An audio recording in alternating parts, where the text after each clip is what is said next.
नमस्कार दोस्तों, स्वागत है अपने एक नए वीडियो में। दोस्तों आज हम बात करेंगे यस बैंक के बारे में। दोस्तों आज का टॉपिक है, क्या यस बैंक 50 रुपए के टारगेट प्राइस पे जा सकता है क्या। अगर ये जा सकता है तो कब तक जाएगा, मीन्स कितने महीने लगेंगे, साल लगेंगे, और अगर ये जाएगा तो किन कंडीशन के साथ जाएगा, मीन्स बैंक में ऐसी कौन कौन सी, अभी तो प्राइस थोड़ा कम है, तो ये जब ऊपर टारगेट प्राइस जाएगा तो बैंक की किन कंडीशन के साथ जाएगा, जैसे कौन कौन से इंप्रूवमेंट हो जाएंगे बैंक में, तब ये जाएगा। आज इसके बारे में दोस्तों डिटेल में बात करेंगे। दोस्तों अगर आप चैनल पर नए हैं तो प्लीज चैनल को सब्सक्राइब कर लीजिए और नीचे लगे बेल आइकन पर हिट कीजिए, जिससे इस तरह की आपको वीडियो मिलती रहे। दोस्तों वीडियो में आगे बढ़ते हैं।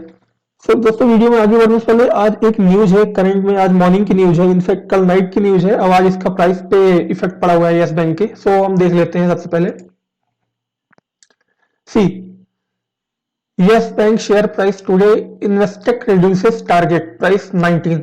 इन्वेस्टेक क्या है? इन्वेस्टेक दोस्तों ये एक ब्रोकरेज फर्म है फॉरेन की, जिसने यस बैंक पे कल एक रिसर्च रिपोर्ट निकाली है कल शाम को, और इस रिपोर्ट में इन्होंने बोला हुआ है कि इसका टारगेट प्राइस 19 रुपीज है। जो प्रीवियस में इन्होंने एक टारगेट प्राइस 20 रुपए दिया हुआ था, बट आफ्टर Q3, ये जो रिसेंट में Q3 का रिजल्ट आया दिसंबर क्वार्टर का यस बैंक का, फिर उसके बाद इन्होंने अपना एक रिसर्च रिपोर्ट नया निकाला और फिर टारगेट प्राइस 20 से 19 रुपए कर दिया, 1 रुपए कम कर दिया। रिसर्च रिपोर्ट में इन्होंने बहुत कुछ बोला हुआ है, जो बहुत ज्यादा डिटेल में इसमें नहीं जाएंगे क्योंकि आज का टॉपिक हमारा कुछ दूसरा है। यहाँ पे एक शॉर्ट में बता देते हैं कि इन्होंने बोला हुआ है कि जो रिसेंट में रिस्ट्रक्चरिंग और स्लिपेज जो है यस बैंक ने दिखाया हुआ है वो इन लाइन है जो इनके पीयर्स हैं, like ICICI bank, HDFC bank, और जो 5% का रिस्ट्रक्चरिंग है और 6% का स्लिपेज है वो कोविड रिलेटेड है और इन लाइन है। मींस इसमें ऐसा कुछ सरप्राइज नहीं है कि और बैंकों का कमाया इनका उस एवरेज से, इंडस्ट्री एवरेज से कुछ ज्यादा आ गया। ये लगभग उतना ही है, बट इसमें बोल रहे हैं कि लास्ट में कुछ प्रॉफिटेबिलिटी पे असर पड़ेगा और बहुत ज्यादा नहीं, लेकिन इनका टारगेट प्राइस 50 से प्रीवियसली सी one offset of the recoveries and treasury income are higher than the negative one offs of the interest reversal, and the previous price 20 rupees and current price 19 rupees। Means इन्होंने hold की rating दी हुई है। इन्होंने hold की rating दी हुई है और hold का बताया हुआ है कि अभी करंट में 16 रुपए चल रहा है और 16 रुपए से ये प्राइस 19 रुपए पे जा सकता है। कभी इन्होंने बोला हुआ था 20 रुपए पे। ये तो हुआ दोस्तों एक न्यूज, बट हमारा आज का टॉपिक है कि क्या यस बैंक 50 रुपए पे जा सकता है क्या। दोस्तों मेरा जवाब है, मेरी रिसर्च का जवाब है हाँ, बिल्कुल जा सकता है। फिर दूसरा क्वेश्चन है कि क्या यस बैंक 50 रुपए जब जाएगा तो किन कंडीशन के साथ जाएगा, मींस बैंक में ऐसी कौन कौन सी इंप्रूवमेंट होगी जिसके बाद ये टारगेट प्राइस ऊपर की तरफ जाएगा। इनफैक्ट जो ओरिजिनल टॉपिक है मेरा 50 रुपए पे जाएगा। मैं एक एक करके बता रहा हूं दोस्तों। सबसे पहले कंडीशन है 50 रुपए तक जाने के लिए, पहला एनपीए। अभी आप जानते हैं कि एनपीए इसका लगभग 18% है और आफ्टर Q3 रिजल्ट कुछ स्लिपेज इनके बढ़े हुए हैं और कुछ ब्रोकरेज फर्म जैसे एमके ग्लोबल, आईसीआईसीआई डायरेक्ट, ये लोग बोल रहे हैं कि लगभग 22 से 23% तक एनपीए चला जाएगा। पहली कंडीशन ये है कि इनका एनपीए जो करंट में 18% है वो मैक्सिमम 10% होनी चाहिए, इंप्रूवमेंट होके 18 से 10 आनी चाहिए, बढ़ना नहीं चाहिए। ये पहली कंडीशन है। इसके होने के लिए क्या हो सकता है कि ये एनपीए कम हो जाए। पहली चीज कि अभी जो इन्होंने लोन का जो फॉर्मेट है, जिस तरह से ये लोन डिस्ट्रीब्यूट कर रहे हैं, वो अच्छे अकाउंट को लोन दिए जा रहे हैं अभी करंट में जो मैनेजमेंट दे रहा है। पहली चीज, मैनेजमेंट को कॉन्फिडेंस होना चाहिए and management has to make sure कि जो भी लोन दिया जा रहा हो वो पोटेंशियल इन्वेस्टर हो और उसमें किसी भी तरह के एनपीए की कोई गुंजाइश ना हो, पहली चीज। दूसरी चीज, एनपीए 10% हो जाए, उसके लिए दूसरी चीज है कि रिकवरीज, इनके जो करंट एनपीए जो बढ़े हुए हैं, जो 18% एनपीए है, उससे कुछ बड़े एनपीए डिफॉल्ट अकाउंट है इनके, जैसे डीएचएफएल है, ठीक है ना, कॉक्स एंड किंग्स है। तो डीएचएफएल की कुछ बड़े अकाउंट्स हैं, जैसे डीएचएफएल का अगर रिकवरी हो जाता है, जैसे अभी जानते हैं डीएचएफएल का रेजोल्यूशन हुआ है जिसमें पिरामल ग्रुप ने उसको बाई किया है, एक्वायर किया है। अगर ये जो है जितना इनका लोन अमाउंट है लगभग 5,600 करोड़ रुपए का, उसकी रिकवरी हो जाती है, बाय द वे कुछ परसेंट हेयर कट के साथ भी हो जाती है अगले 2-4 महीनों के अंदर, तभी भी ये पॉजिटिव साइन है। ऐसे एक दो बड़े बड़े और भी अकाउंट है जिनका रेजोल्यूशन अगर होता है तो एनपीए 18 से कुछ कम आने के चांसेस हैं। सो मैक्सिमम एनपीए 10% तक होना चाहिए ये 50 रुपए टारगेट पहुंचने के लिए। सो 10% से इनका एनपीए कम होना चाहिए अगर रिकवरीज होती है तो, और ये हो सकती है। ठीक है, दूसरी कंडीशन है 50 रुपए टारगेट प्राइस होने के लिए कम से कम बैंक को जो क्वार्टरली प्रॉफिट शो करना पड़ेगा 1000 करोड़ रुपए पर क्वार्टर, जो भी इनका लगभग 2 साल पहले का 2018 और सितंबर 2018 का जो ये क्वार्टर रिजल्ट पेश करते थे उसमें जो प्रॉफिट आते थे लगभग इन्हीं के आसपास होते थे, 1200 करोड़ 900 करोड़ ऐसे। सो दूसरी कंडीशन है दोस्तों कि 50 रुपए टारगेट प्राइस जाने के लिए इनका जो प्रॉफिट क्वार्टरली होना चाहिए वो 1000 रुपए के आसपास होना चाहिए। फिर दो कंडीशन हो गई। तीसरी कंडीशन ये है कि स्ट्रांग मैनेजमेंट। दोस्तों आप भी जानते हैं कि जब तक मैनेजमेंट में कुछ फाल्टी होता है, मैनेजमेंट में कुछ अंदर कुछ आंतरिक कलह होती है, तभी कोई कंपनी ग्रो नहीं कर पाती। क्यों? क्योंकि नए अच्छे और डिसीजन आ नहीं पाते हैं। सो मैनेजमेंट का स्ट्रांग होना बहुत ही जरूरी है और यूनिटी होनी चाहिए, जो अभी करंट मैनेजमेंट में दिख रही है फिलहाल। तो ऐसी कोई अंदर का कोई ऐसा कोई प्रॉब्लम नजर नहीं आ रही है, तो ये तीसरी कंडीशन बिल्कुल फुलफिल है, स्ट्रांग मैनेजमेंट। चौथी कंडीशन है मार्केट रेपुटेशन। मार्केट रेपुटेशन का मतलब है दोस्तों कि अभी जैसे 9 महीने पहले, 9 क्या 10 महीने पहले ही मार्च में बैंक डिफॉल्ट हुआ था। सो मार्केट में इतनी बैड रेपो बन गई थी और जैसे मोनेटोरियम भी लग गया था। सो अभी पब्लिक में जो भी पब्लिक पैसा जमा कर रही है, इसमें जो अकाउंट होल्डर हैं उनके अंदर रेपुटेशन धीरे धीरे आ रही है, लेकिन अभी और आने की जरूरत है कि जिससे वो पैसा इसमें अकाउंट खुलवाएं और पैसा जमा करें। बट मैनेजमेंट ये बोल रहा है कि लगभग 1 lakh account, semi account, current account हर महीने ये ओपन कर रहा है, बट इसको और इंक्रीज करने की जरूरत है अगर इसको 50 रुपए के टारगेट प्राइस पे जाना है तो। ठीक है ना। चौथा कंडीशन है दोस्तों लोन ग्रोथ। लोन ग्रोथ अभी करंट में लगभग 1.5-2% है। कम से कम ये लोन ग्रोथ 10% होनी चाहिए। इवन 15% हो जाए तो अच्छा है, लेकिन मिनिमम 10% की लोन ग्रोथ होनी चाहिए ये 50 रुपए के टारगेट प्राइस पे जाने के लिए। ठीक है। पांचवी कंडीशन है दोस्तों कासा। आप भी जानते हैं किसी भी बैंक का बैकबोन होता है CASA, current account, saving account. Current account जितना ज्यादा होगा और सेविंग अकाउंट उसके रेशियो में कम हो, लेकिन करेंट अकाउंट और ज्यादा हो, उतना ही बैंक के लिए अच्छा होता है। क्यों? क्योंकि आप भी जानते हैं करेंट अकाउंट पे कोई भी इंटरेस्ट देना नहीं पड़ता है, ये इंटरेस्ट बैंक देती है सेविंग अकाउंट पे। तो जितना ज्यादा करेंट अकाउंट होगा उस पर किसी तरह का इंटरेस्ट बैंक को देना नहीं पड़ेगा। अभी इसका कासा कम से कम 27 पॉइंट समथिंग के आसपास है, बट ये लगभग 30 के ऊपर होना चाहिए, 31-32, तब ये कंडीशन फुलफिल होंगी।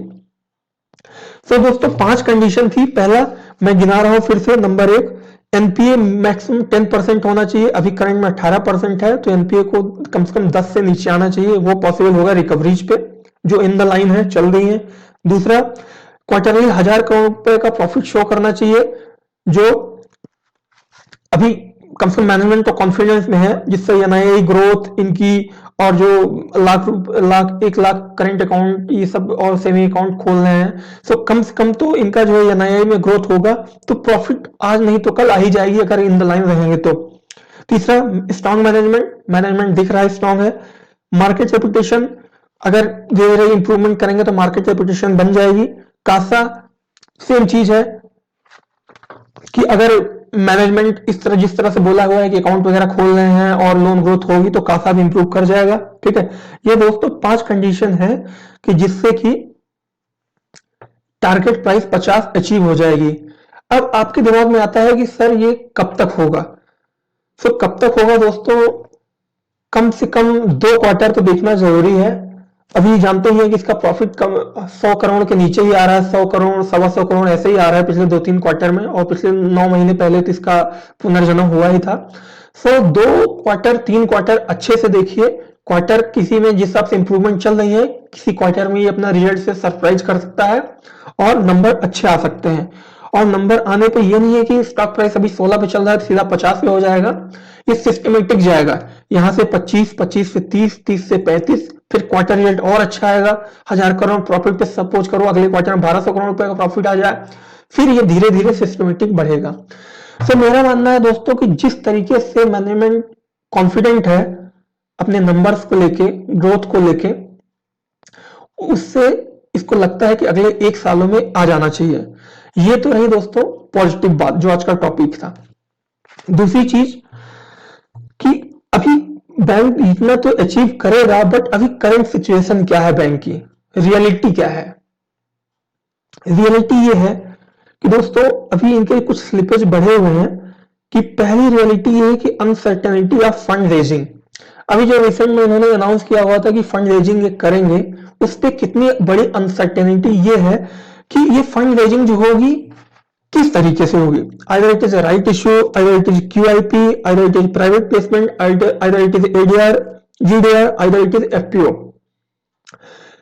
इसमें से कुछ चीजों में जैसे राइट इश्यू आता है, क्यूआईपी आता है, प्राइवेट प्लेसमेंट आता है या एफपीओ आता है, सो जो करंट एग्जिस्टिंग शेयर होल्डर हैं उनको लॉस होगा, उनको नुकसान होगा, उनके लिए ये अच्छी खबर नहीं है। लेकिन फंड रेज करने के 2 तरीके और भी हैं, एडीआर, जीडीआर। आप जानते हैं कि एडीआर जीडीआर क्या होता है। एडीआर जीडीआर ये होता है कि जैसे भी फॉरेन मार्केट से, जैसे ADR American depository receipt and GDR global depository receipt, कि बैंक जो है फॉरेन मार्केट में जाए, जैसे न्यूयॉर्क स्टॉक एक्सचेंज में या फिर यूरोप के मार्केट में जाए और अपना लिस्टिंग कराए, जैसे कि इन्फोसिस ने कराया है, आईसीआईसीआई बैंक। आप कभी सर्च करो कि आईसीआईसीआई बैंक एडीआर, तो उसका प्राइस आता है। क्यों? क्योंकि ये आईसीआईसीआई बैंक वहां के मार्केट में लिस्टेड है। तो अगर यस बैंक एडीआर जीडीआर करके वहां से पैसा उठाती है तो जो है इसमें किसी तरह का इक्विटी डिल्यूशन नहीं होगा। लेकिन एडीआर जीडीआर दोस्तों ये बहुत ही मुश्किल है, इतना आसान नहीं है, क्योंकि फॉरेन बैंक से वहां फॉरेन मार्केट में अपना कंपनी को लिस्ट कराना इतना आसान नहीं है। 200-250 करोड़ रुपए को लोग बैंक गारंटी मांगते हैं और तमाम तरह की इमेज चाहिए उनके लिए, बैंक कंपनी की इमेज बहुत ही क्लीन होनी चाहिए, ये सब वो सब। तो ये चीज इतनी आसान नहीं है।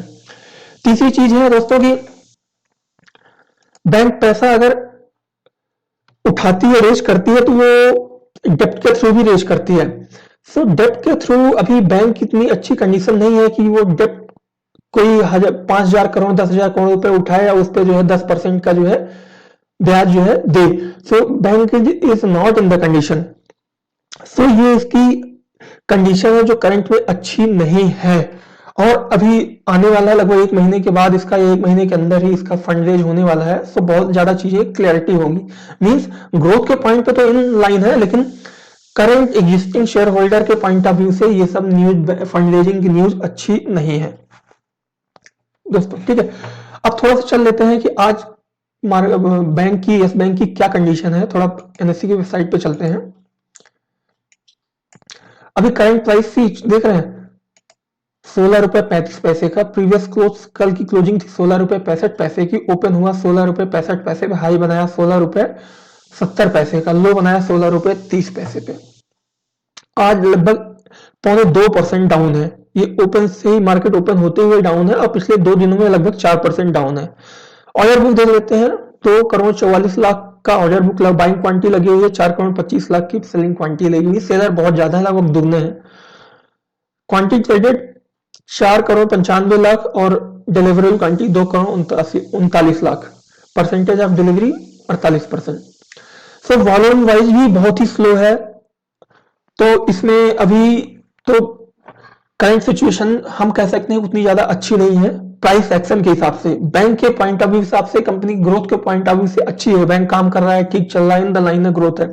लेकिन अभी टेक्निकली थोड़ा सा जो चार्ट पे दिखने को मिल रहा है वो सही नहीं है, तो प्राइस ये नीचे की तरफ जा रहा है।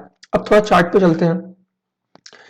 ये 5 दिन का चार्ट लगा हुआ है दोस्तों। ये देख रहे हैं 16 रुपए से ये 4 फरवरी को सीधा 70 रुपए 15 पैसे पे आया, फिर साइड वाइज ही ट्रेड करते रहा और 9 फरवरी से लेके अभी तक जो है ये सीधा 16 रुपए 35 पैसे पे आ गया। सो इसका सपोर्ट है, इसका सपोर्ट, पहला सपोर्ट है 16 रुपए 20 पैसे के आसपास है। 16 रुपए 20 पैसे अगर नीचे जाएगा तो सीधा 15 रुपए 80 पैसे तक ये जा सकता है। रेजिस्टेंस ये पहला रेजिस्टेंस इसका यही है 17 रुपए 20 पैसे का। 17 रुपए 20 पैसे अगर क्रॉस किया तो फिर ये 18 रुपए 10 पैसे, देन इसके ऊपर ये जाएगा। करेंट सिचुएशन ये है। लेकिन अभी देखते हैं कि इसका सबसे बड़ी न्यूज इस पे जो अटकी हुई है ये है कि फंड रेजिंग की न्यूज अगर क्लियर होती है किस तरह की फंड रेज करते हैं, क्योंकि अभी जो एग्जिस्टिंग शेयर होल्डर है या फिर जो नए मार्केट में कुछ बायर आने भी वाले हैं वो भी थोड़ा डरे हुए हैं कि लें कि ना लें, क्योंकि बैंक की तो कंडीशन अच्छी हो रही है लेकिन ये जो फंड रेज आएगा वो किस प्राइस पे आएगा, क्या होगा, कैसे आएगा। सो इस वजह से वो थोड़ा सा आशंकित है। सो अभी देखते हैं और क्लैरिटी आनी बाकी है दोस्तों। सो अगर आज का वीडियो आपको अच्छा लगा हो तो प्लीज सब्सक्राइब करके इंकरेज कीजिएगा, शेयर कीजिएगा। धन्यवाद।